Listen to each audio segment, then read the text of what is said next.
I've asked a question which has not been answered to date.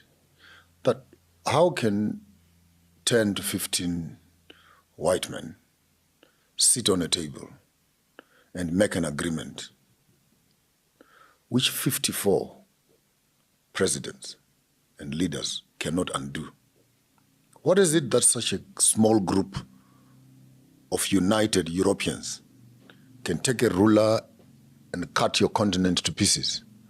Here we are 63 years later talking about the Africa Union and Kwame Nkrumah's vision, Kambarage's vision, Kenneth Kaunda's have come and gone, Banda's have come and gone, Mugabe's have come and gone. And what makes it so sad is that during the liberation struggle, Tanzania becomes a home base for all of them. ANC, SWAPO, ZANU-PF, Frelimo, all of them, they were in the same camp.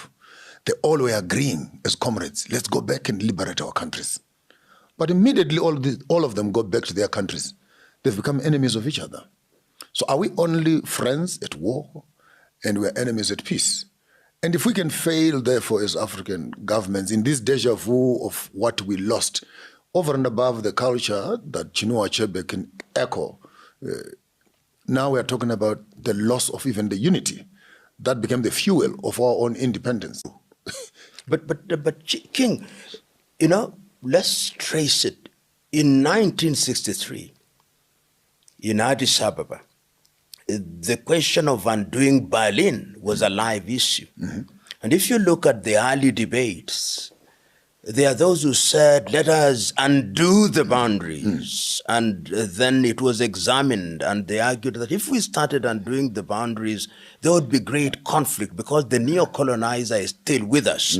The same was revisited in Cairo in 1964, hosted by Gamal Abdel Nasser. And the key voices at that time were Nyerere and Nkrumah. Nkrumah believed that these boundaries were temporary because Africa was going to unite anyway.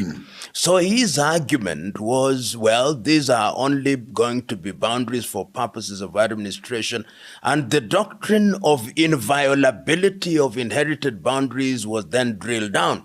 Little did he know that these were the things that were going to be gridlock and paddocks that would hold us together. So in 1965, when he convenes a meeting in Accra, he himself takes the view, and Nyerere speaks about it on 6th of March 1997. He says that they thought that they would come out of that meeting saying there is a United States of Africa.